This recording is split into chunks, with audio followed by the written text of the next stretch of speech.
आइए दोस्तों देखते हैं एक आयत का बहुत ही अच्छा टाइप देखते हैं। तो चलते हैं, पहला क्वेश्चन है, एक हॉल की लंबाई 21 मीटर और चौड़ाई 14 मीटर है।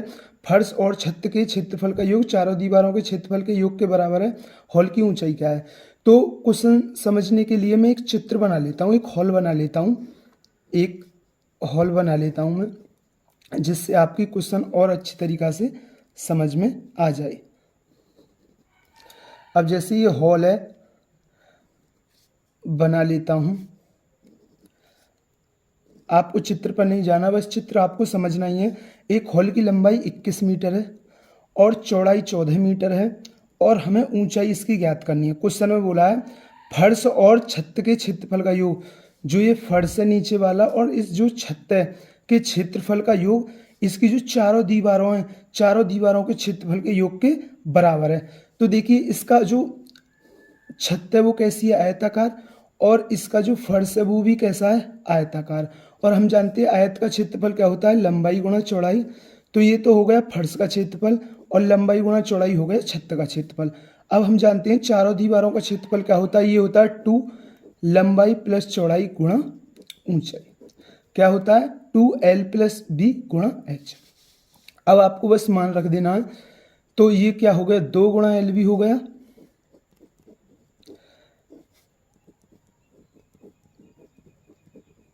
अब देखिए बस आपको मान रख देना है 2।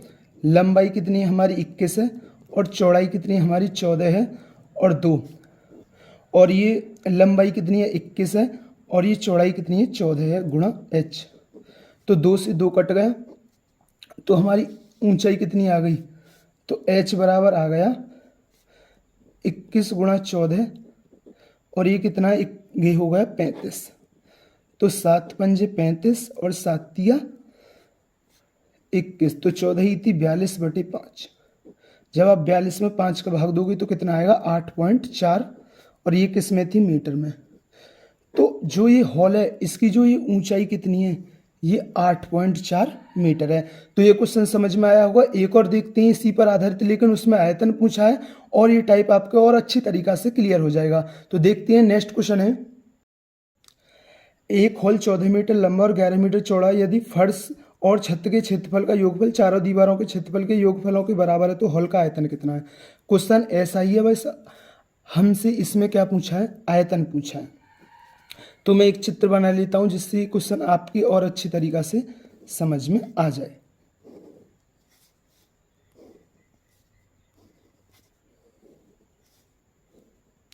अब देखिए 14 मीटर लंबाई हॉल और 11 मीटर चौड़ा है और हमें पहले इसकी ऊंचाई पता होना चाहिए, क्योंकि जब तो हम आयतन निकालते हैं। आयतन क्या होता है? किसी भी घनाभ के आकार के हॉल या कुछ घनाभ का आयतन क्या होता है? लंबाई गुणा चौड़ाई गुणा ऊंचाई।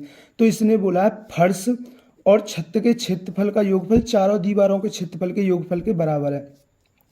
तो फर्श का क्षेत्रफल कितना होगा? लंबाई गुणा चौड़ाई, क्योंकि आयत का क्षेत्रफल क्या होता है? लंबाई गुणा चौड़ाई।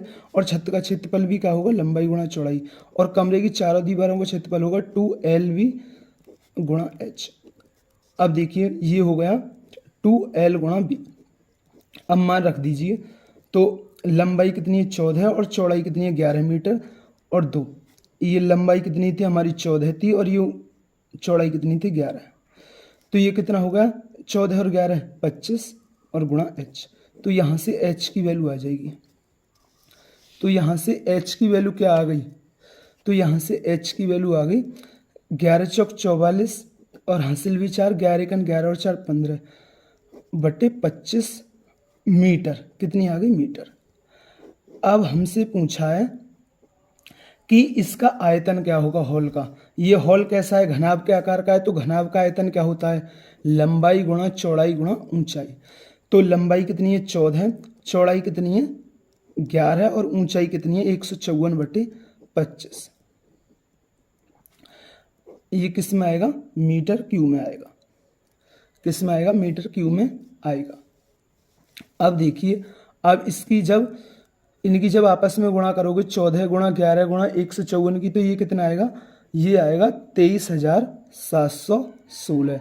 और जिसमें आप 25 का भाग दोगे तो ये आएगा 948.64 मीटर क्यूब। तो दोस्तों ये टाइप आपके में क्लियर हुआ होगा। थैंक यू दोस्तों।